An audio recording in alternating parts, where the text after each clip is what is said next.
And with that, we are ready to move on to our final discussion for today, and we hope to talk about a sector that is a key industry in Sri Lanka, a growing industry in Sri Lanka, and that is tourism sector. And we have with us Travis Gomez from Frontier Research joining us. A very good evening to you, Travis. Good evening.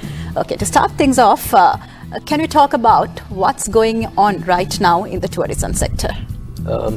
So what we've been doing is we've been trying to looking at some of the broad trends that have been going on with regard to the tourism segment, just to give you an overview of what's been going on in the most recent in terms of the most recent performance. In 2016, what we saw was that overall there was about tourist arrivals close to 2.05 million, which was a bit below what the government was hoping for. Their target was about 2.2 million.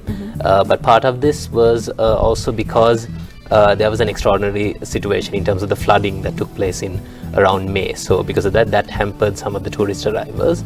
And also towards the end of the year, we saw some slowdown in some of the markets, particularly like the Middle East market and the Eastern Europe. The tourist arrivals from there were a bit slow.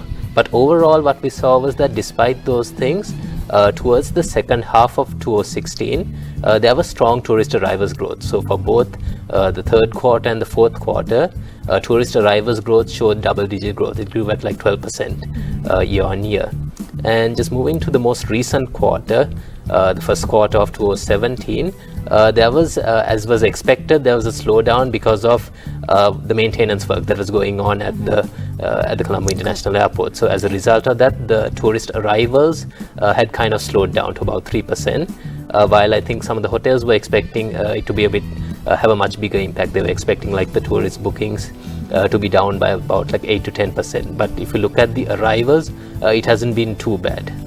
Okay, so what are the trends that we observe these days, globally and locally in the sector? So just tying into, so in terms of, we are seeing this continued growth in tourist arrivals, but at the same time, what we also see happening is that the sort of the composition of the tourists is also changing. So we are what we are seeing now is a shift from sort of like the traditional markets for tourism to Sri Lanka, which is mainly like UK, Germany, France, mostly European countries. There is now a gradual shift towards more towards regional markets, particularly the Asian markets. Okay. So currently, like the Asian region accounts for about 47% of tourist arrivals, and within that, the two key markets really are India and China, which are the top two the top two source markets for tourist arrivals in Sri Lanka.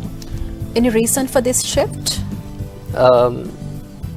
So one is in terms of global spending power. So in terms of given the slowdown that's been happening in Europe, in terms of the recession, the prolonged recession that has been going on there, as a result, most of the tourists from those markets have kind of been looking for more nearer destinations rather than traveling all the way to Sri Lanka. At the same time, a lot of these markets in China especially are opening up. More people are kind of traveling around, their spending power has improved. So that's one of the reasons why. At the same time, the other thing we've also seen, apart from the usual the tourist arrivals, is there's also been more of sort of what we call MICE tourists, basically people who come for meetings, for conferences, for conventions. That is also like a big area which Sri Lanka has like the position to attract more. Okay, what we understand also is that many tourists who arrive in Sri Lanka do not spend much time in Colombo. So what is the reason behind it? Is it because it's congested, or is it expensive, or have we not properly positioned Colombo as a tourist destination?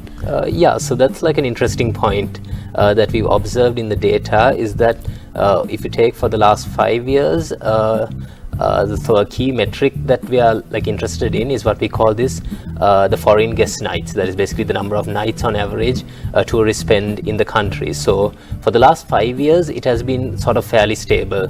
It's been around, so for a tourist on average, they spend about 10 nights in Sri Lanka altogether.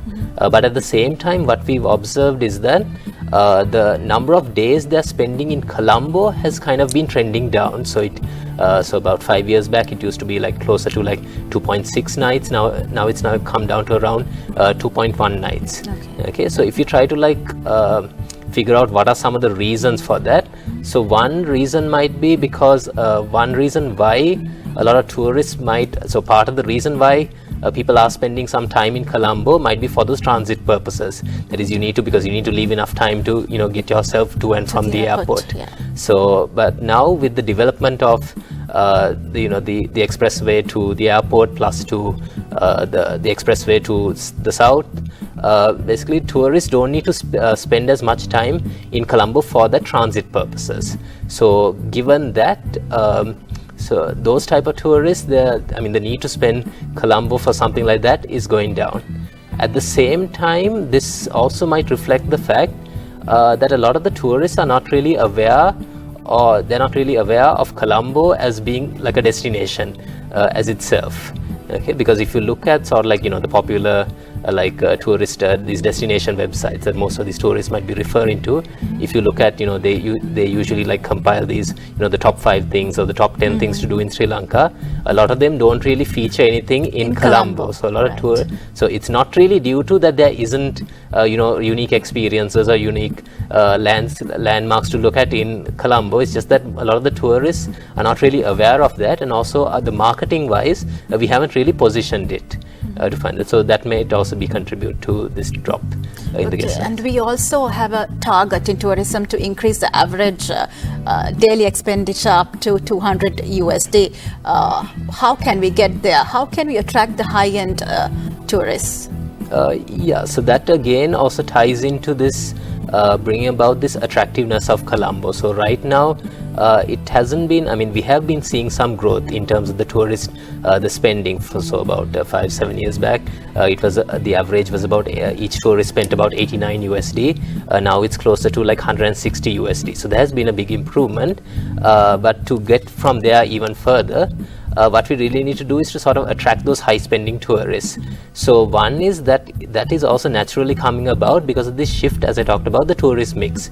A bit more tourists coming from the regional countries like India and China, they tend to have a higher propensity for spending for things like shopping, and they are sort of like those are like areas that they would focus on more. So in terms of the spending power, that shift is going to help. At the same time, we also want to attract more of these MICE tourists. There's people who are coming for these conferences because a lot of the research shows that their spending power generally tends to be twice as much as people who are coming for tourist purposes. So really, to attract more of them, what we really need is to really position Colombo, because for these conferences and all, ideally they would be coming to Colombo, and they would be sponsored by their organizations. Yeah, exactly. So for them to choose Colombo as a destination to have their conference or their meetings, whatever, we need to, because they are going to come here for only a short period of time. They don't have time to like travel around the country. So for them to select Colombo as a destination, you need to have enough attractions within Colombo itself for them to choose Colombo. So attracting more MICE tourists is the way to go, but that means that we have to position Colombo better to attract those type of tourists. So also, how can we position Sri Lanka as a tourist destination beyond sun and sand? How can we, what are the other aspects that we can look at? So we need, so that's something in terms of the marketing, also the way we are sort of positioning Sri Lanka, we have to kind of look beyond that, because even if you take tourists from the traditional markets, you can no longer just rely on, especially if you want to get repeat visitors to come, for them to keep coming back to Sri Lanka, just having these, pristine beaches and, focusing exclusively on that resort sort of concept is not enough, because even tourists from those traditional markets, what they are really the focus now is very much on what they would call like experiential tourism, or sort of like this adventure tourism. People are coming here for sort of like to have unique experiences, to interact with the culture, to see sort of like cultural activities, to interact with the local people. So so to get those type of repeat visitors, we can't just be focusing on just on the natural beauty that we have, which is a big draw, but to keep them here, to retain them, we need to focus on that aspect as well. Okay, as we are also expecting the volume arrivals to increase rapidly, how can we do we have enough capacity in Sri Lanka to accommodate these tourists actually? Yes, so keeping in line with Colombo, just keeping that focus on Colombo, the reason why what we feel that even tourists like the hotel operators have to be sort of concerned about is because, as I said in the data, the tourists are spending less time in Colombo. But at the same time, what we are observing is that a lot of the new developments that are happening are centered around Colombo. So within the next 2 to 3 years, about another 1,000 room capacity is going to get added just in Colombo itself. And you've got a lot of these well-known brands coming into Colombo, like the Shangri-La and the Sheraton and the Hyatt. So it's going, in terms of the competitive environment in Colombo, there's going to be a significant, it's going to be much more challenging, which is something really that the local hotel operators also have to pay attention to, because if we look across different types of hotel segments, the city hotels are the ones that have been showing the best performance. So that's because they've been able to attract both the foreign tourists as well as the local tourists for things like, you know, the F&B, the restaurants and all, plus the banqueting facilities. That is one of the reasons why they've been showing the best performance. But now with a lot of these supply coming in, that's something they need to be concerned about. So I don't think the supply side is really much of an issue. There's a lot of both like formal hotels as well as other supplementary establishments that are coming in to cater to this need. Right. Thank you very much, Travis, for joining us.